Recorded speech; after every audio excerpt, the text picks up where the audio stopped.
Bismillahirrahmanirrahim. Assalamualaikum warahmatullahi wabarakatuh.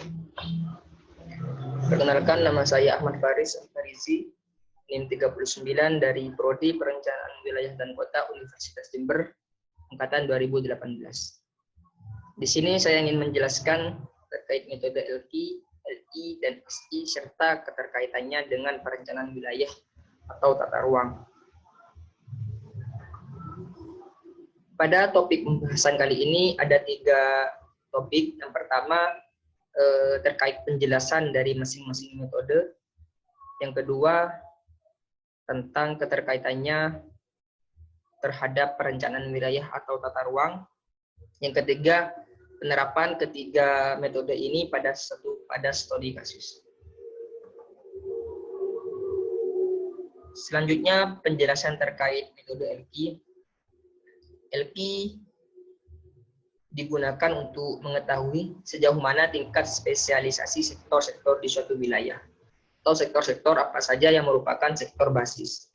LQ juga dapat menunjukkan indikasi kapasitas ekspor perekonomian suatu wilayah serta tingkat kecukupan barang atau jasa dari produksi lokal.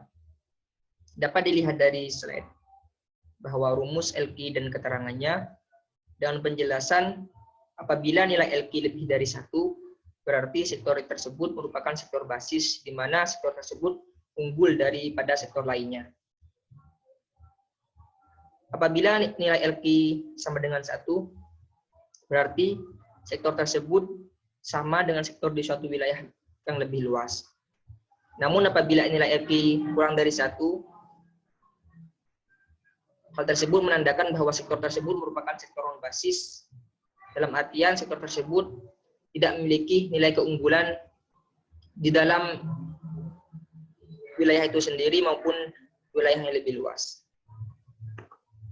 Selanjutnya, penjelasan terkait metode LI dapat dilihat di slide terkait rumus dan keterangannya. LI ini merupakan indeks yang menggambarkan pemusatan relatif suatu aktivitas dibandingkan dengan kecenderungan total di dalam wilayahnya.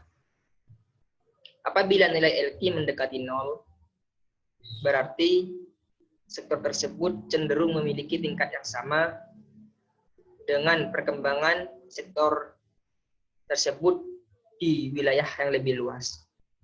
Namun apabila nilai LI mendekati 1, berarti sektor tersebut cenderung berkembang memusat di wilayah tersebut. Selanjutnya terkait metode SI. SI merupakan analisis yang menggambarkan wilayah berdasarkan aktivitas-aktivitas yang ada. Dapat dilihat di slide terkait rumus dan keterangannya dengan penjelasan jika nilai SI mendekati 0, berarti tidak ada kekhasan dari sektor yang dilakukan penelitian. Namun apabila nilai SI mendekati 1, berarti sektor yang dilakukan penelitian tersebut memiliki kekhasan dari sektor lainnya dalam wilayah yang lebih luas. Selanjutnya, keterkaitan antar metode.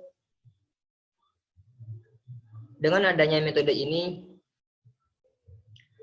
dalam perencanaan wilayah, penggunaan ketiga metode ini dapat merumuskan suatu gambaran pemusatan pengembangan suatu sektor dengan yang terdapat dalam suatu wilayah.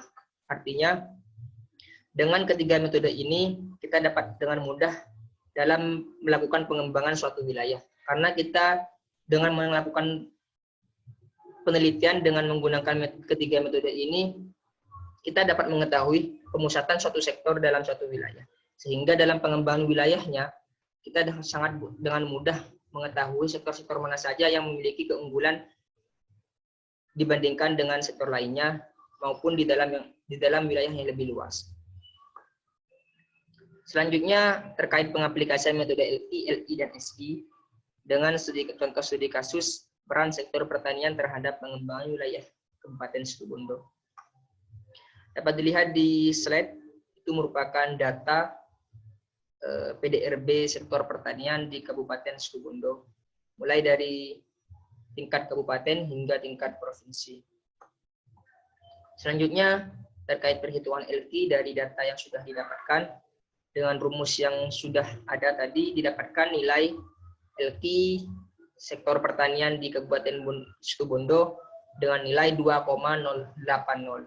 Artinya sektor pertanian di Kabupaten Situbondo merupakan sektor basis dibandingkan dengan sektor lainnya di Kabupaten Situbondo itu sendiri.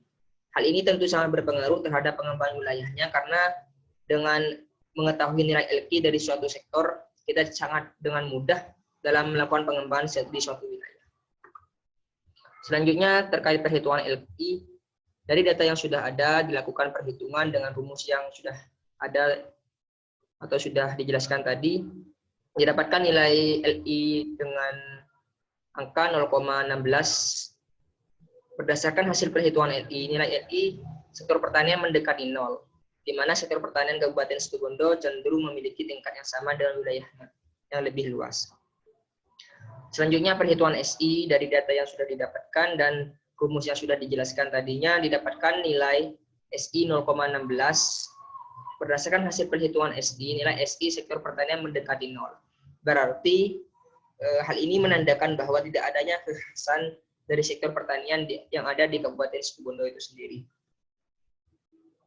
Dari perhitungan yang sudah dilakukan dalam perhitungan LQ, sektor pertanian merupakan sektor basis di mana dapat menjadi salah satu sektor unggulan yang dapat dikembangkan dan menjadi sektor yang memiliki daya saing dengan wilayah lainnya.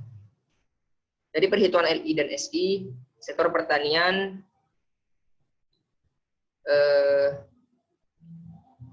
pada perhitungan LI dan SI sulitnya dikembangkannya sektor pertanian mengingat sektor pertanian di Kabupaten Situbondo ini masih cenderung sama dengan wilayah lainnya atau wilayah yang lebih luas, serta tidak adanya kekhasan khusus dalam sektor pertanian itu sendiri. Selanjutnya kesimpulan dari penjelasan yang sudah saya gambarkan tadi. Yang pertama, metode LQ, LI, dan SI merupakan metode dasar dalam pengembangan suatu wilayah. Yang kedua, dari ketiga metode ini adanya keterkaitan, sehingga apabila kita melakukan suatu penelitian dengan menggunakan LQ, alangkah baiknya kita juga menggunakan metode LI dan SI. Selanjutnya, terkait kesimpulan yang terakhir yaitu solusi terhadap studi kasus yang sudah dilakukan, yaitu harus mengimprove sektor pertanian sehingga kuat dalam berdaya saing serta harus membuat ciri khas tertentu agar memiliki pembeda dengan wilayah lainnya yang lebih luas pada sektor pertanian. Sekian presentasi dari saya, kurang lebihnya mohon maaf. Assalamualaikum warahmatullahi wabarakatuh.